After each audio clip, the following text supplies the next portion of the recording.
اعوذ باللہ من الشیطان الرجیم بسم اللہ الرحمن الرحیم رب اشرح لی صدری ویسر لی امری واحلل عقدۃ من لسانی یفقہوا قولی۔ بکھرے موتی، چوتھا حصہ، دعا مانگنے کے آداب، کل کی حدیث کا باقی حصہ، ساتواں۔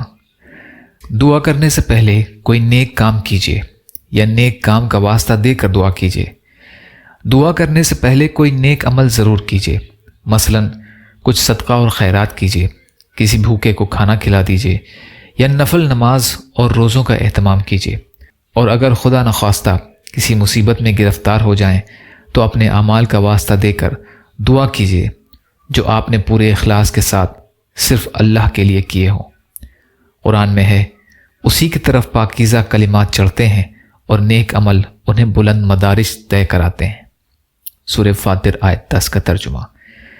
نبی کریم صلی اللہ علیہ وسلم نے ایک بار 3 ایسے اصحاب کا واقعہ سنایا جو ایک اندھیری رات میں ایک غار کے اندر پھنس گئے تھے۔ ان لوگوں نے اپنے مخلصانہ عمل کا واسطہ دے کر اللہ سے دعا کی اور اللہ نے ان کی مصیبت کو دور فرما دیا۔ واقعہ یہ ہوا کہ 3 ساتھیوں نے ایک رات ایک غار میں پناہ لی۔ اللہ کا کرنا، پہاڑ سے ایک چٹان پھسل کر غار کے منہ پر آ پڑی اور غار بند ہو گئی۔ دیو قامت چٹان تھی، بھلا ان کے بس میں کہاں تھا کہ اس کو ہٹا کر غار کا منہ کھول دیں۔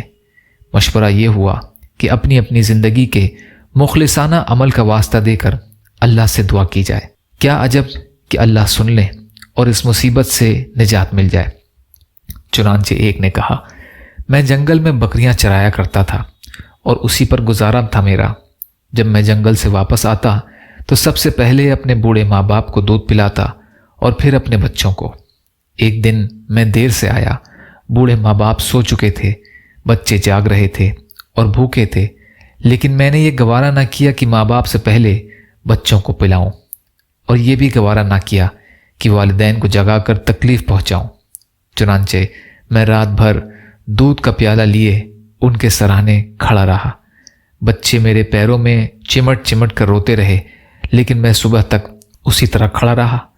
خدایا، میں نے یہ عمل خالص تیری خاطر کیا، تو اس کی برکت سے غار کے منہ سے چٹان ہٹا دے۔ چٹان اتنی ہٹی کہ آسمان نظر آنے لگا۔ دوسرے نے کہا، میری ایک چچا زاد بہن تھی جس سے مجھ کو غیر معمولی محبت ہو گئی تھی۔ اس نے کچھ رقم مانگی، میں نے رقم مہیا کر دی، لیکن جب میں اپنی ضرورت پوری کرنے کے لیے اس کے پاس بیٹھا تو اس نے کہا، اللہ سے ڈرو اور اس کام سے باز رہو۔ میں فوراً اٹھ گیا اور میں نے وہ رقم بھی اس کو بخش دی۔ اے اللہ، تو خوب جانتا ہے کہ میں نے یہ سب محض تیری خوشنودی کے لیے کیا۔ خدایا، تو اس کی برکت سے غار کے منہ کو کھول دے۔ اللہ کے کرم سے چٹان اور ہٹ گئی۔ تیسرے نے کہا، میں نے کچھ مزدوروں سے کام لیا اور سب کو مزدوری دے دی، لیکن ایک شخص اپنی مزدوری چھوڑ کر چلا گیا۔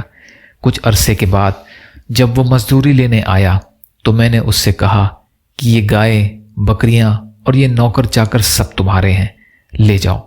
وہ بولا، اللہ کے لیے مذاق نہ کرو۔ میں نے کہا، مذاق نہیں، واقعی یہ سب کچھ تمہارا ہے۔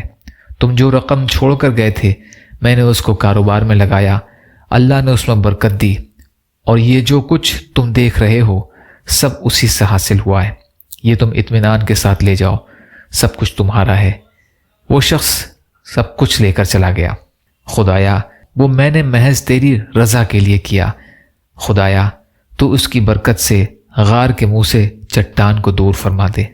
اللہ نے غار کے منہ سے چٹان ہٹا دی اور تینوں کو اللہ نے اس مصیبت سے نجات بخشی۔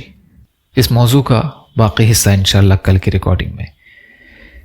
یا اللہ، ہم سب کو کہنے سننے سے زیادہ عمل کی توفیق عطا فرما۔ یا اللہ، مظلوم فلسطینیوں، کشمیریوں، روہنگیا مسلمان اور مسلمان جہاں بھی پریشان حال ہیں، ظالموں کے ظلم کا شکار ہیں، ان کی بھرپور مدد فرمائیے۔ ہم سب کو اپنی استطاعت کے بقدر اپنا حق ادا کرنے والا بنائیے۔